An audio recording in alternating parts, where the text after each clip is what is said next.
At INTM, our mission is to give an open forum to non-biological parents to share their success stories. Encourage the listener that there is still hope. There are 8 participants that will be sharing their personal parenting experiences. We come to invite you to trust God and to encourage you to lose the illusion that you may have previously developed from others that have experienced a negative run. And go ahead, move outside of the box and take the risk to love deep inside the realm of parenting. Welcome to our world.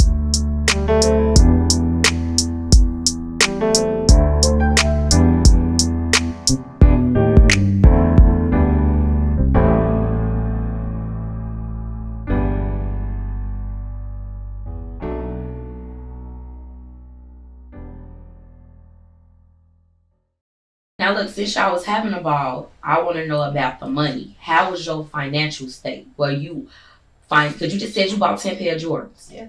Jordans is high. Jordans was high back then. So were you working? Did you have help? Were any of their mothers even contributing, even though they didn't have them, or you was just out here getting it on your own? I was getting on my own. I didn't get no type of benefits for them because I was working. I was working at that time. I was working either at the currency exchange or I worked on the boat. Okay. Or I was at the bank. I was always in the fields of financial bank. Okay. So no, I didn't get it. And as I explained to these kids when they got older, I didn't have to do the things that I did. I did it because I loved the child. And all that money that I spent on them was nothing because it's materialistic. Mm-hmm. So, yeah.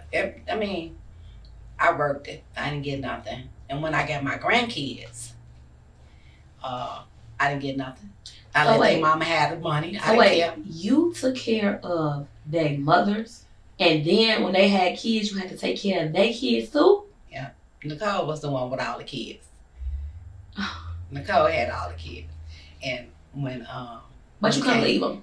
Oh no, she knew that. But one day, let me tell you what I did do it to her to let her know to stop playing. When I put her out, I always told her leave my grandkids. Mm-hmm. It was always like that. One day, I said, we got into it. I was like, girl, you can go. Because basically, like I explained to them, this is my house. I pay all the bills in the house. Mm-hmm. I don't ask them for nothing. Mm-hmm. But one thing you ain't going to do is disrespect me. Oh, for sure. We going to fight. Mm-hmm. So after I fight her, after I beat her butt, I put her out. And I said, take your kids with her. She was in shock. Because she never expected that. Never. She like, take the kids. You serious? Yeah, take your kids with you. But I wasn't going to let her take them. Mm-hmm. But I was getting, I started packing their stuff up. Take them with you. Here you go. Take them with you. She was so mad, she threw the rock out the window and ran around the corner. Now, she ran around the corner to my sister's house. It didn't even make no difference because I ran around there too to go get her. Mm-hmm. And brought her kids with her. But I wasn't going to let the kids go with her.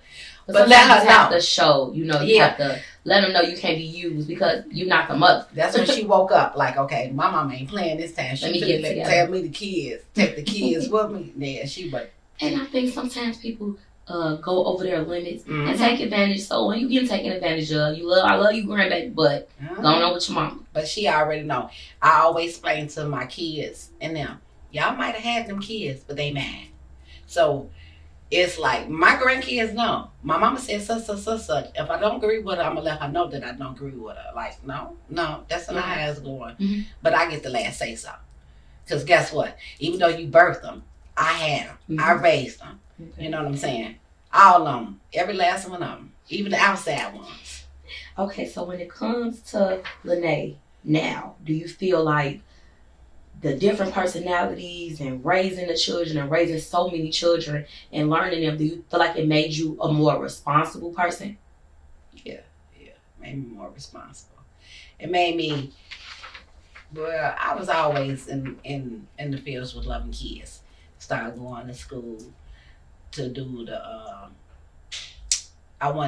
that's what I wanted to do. I had 2 things in that I wanted to do. Mm-hmm. I always wanted to open up a big old safe house. Okay. Where the kids come and they can stay if they're not safe there. I always like that. But instead, my house was a safe house.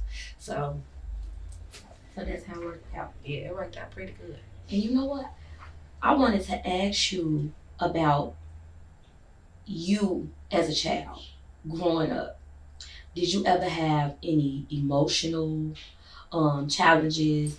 Have you ever fought depression? Have you ever, just things that would be going on with you, to take on the responsibility? How was your experience growing up? I had the best mother ever. When I say the best mother ever, and I think I got this from my mother. Mm-hmm. And I was lucky to have two fathers. Mm-hmm. So I was lucky to have two fathers, stepfather and father. Well, when he wasn't my stepfather, he was my father too. So both of them was my father. I was lucky to have both of them in my life. I was blessed to have them two in my life.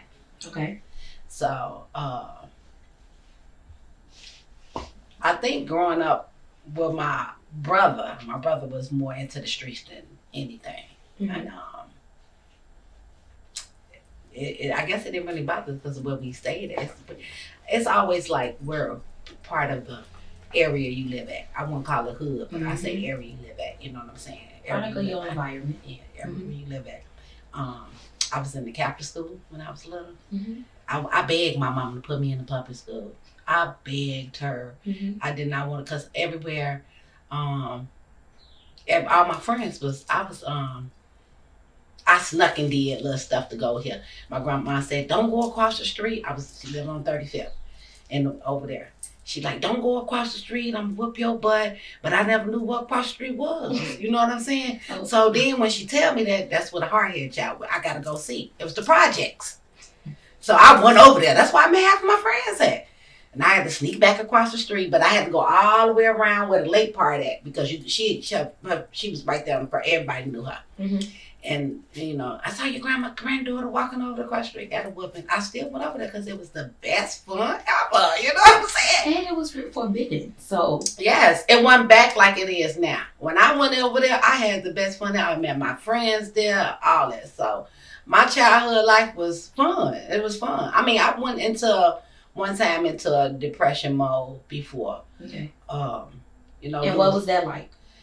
Man, something that I just didn't want to put myself into. Mm-hmm. Get myself into.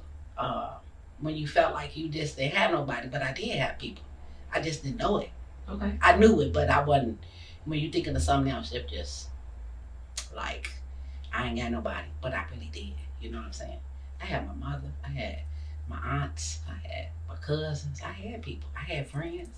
But when you're in your own depression mode, you don't think that you got the people like that. You do. Well, it seemed like you went through, you was pretty well-rounded, and you have been through your own experiences, so it seems like you knew exactly what you was taking on. Because I'm pretty sure with 8 girls and 1 boy, it was a lot of personalities in the house. One from 8 to 16 to 4 boys to 5 boys. It went up. It went up. But you was prepared. Oh yeah, I was prepared. Everybody, and trust me, everybody had, okay, this over here. And let me explain something to you. Even the lady down the street, she said, for you to have all the people in your house stay clean. I said, baby, clean and going to school. I'm sure it would. Clean and going to school. Don't wash them dishes. They in trouble. I ain't play that with them. Not at all. Now, do you feel that you did your best? Like, tell me, I know you was telling us about Princess and her accomplishments. Do you feel that everybody else you put your best into them? You set out the foundation for them to be successful adults. And, I think every mother prides herself on knowing that they did their best, that if anything happened to you, you know who will be good and who would need a little bit more care. Mm-hmm. So how do you feel about the ones that you raised?